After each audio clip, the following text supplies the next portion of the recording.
Building a good day. I love to openly begrudge a good sermon analogy. If someone begins to describe God's love as a lesson she learned by pushing her daughter on a swing, I vow never to play at a playground again. Did you learn freedom from sin during a skydiving lesson, but no lessons learned about the odds of falling precipitously to your death?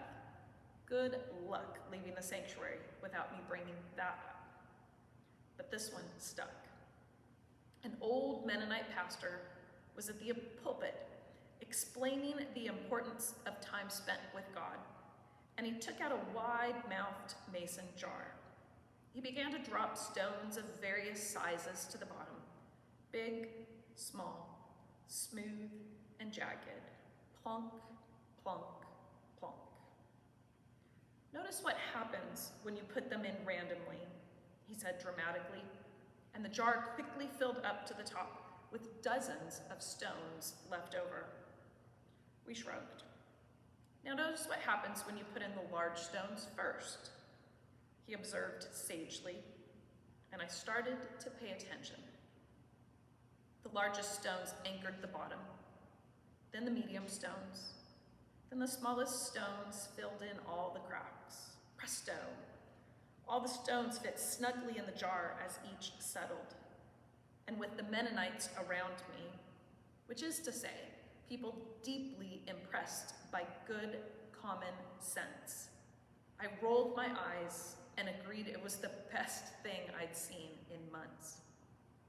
For some people, the idea of prioritizing how to spend their day is very intimidating. I vividly remember my lonely grandfather, whom I loved more than butterscotch, explaining how the day felt absolutely interminable. In my recent conversation with author Mary Pfeiffer, she wholeheartedly agreed. A single day can feel impossible to wrangle into shape. As she got older, her friends were dying, and her role was changing rapidly, and all the familiar work of parenting and caregiving and working had given way to an entirely amorphous existence. She, like the Mennonite pastor, decided that the trick was to treat the day as something to prioritize. First, she decided there would have to be a walk. She would listen to the birds, no matter what. We need to learn how to structure a day that is rich in meaning and joy-producing activities, she writes. How we spend our time defines who we are. There's no magical future. Today is our future.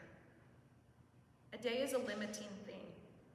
It is a mason jar with only so much room to spare. So as the adage goes, first things first.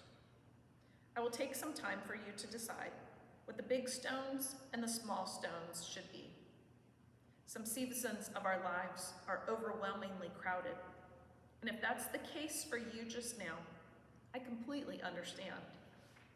Maybe you can take a single moment, just breathe, and ground yourself in the remembrance that you are a complete delight. Just this could be your touchstone. The best days will have room for the big stones.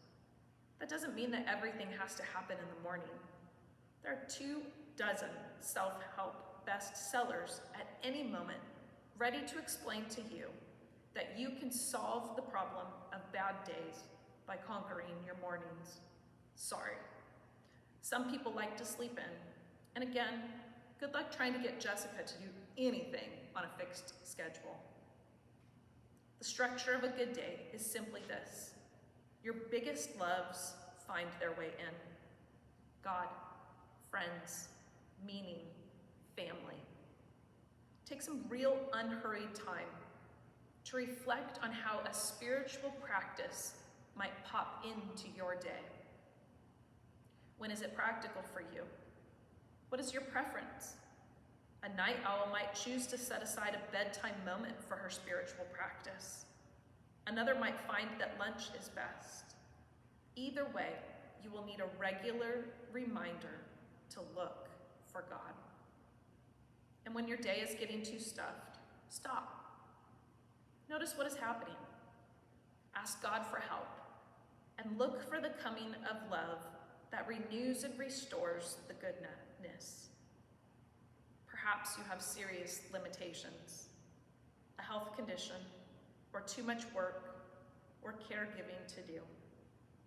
My friend with leukemia recently told me that she began to see each day as capable of only 3 things: take a shower, call a friend, make lunch.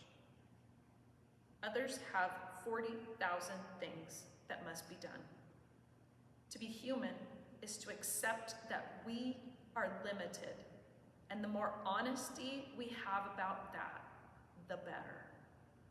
If we want to build a good day, we can start with just that.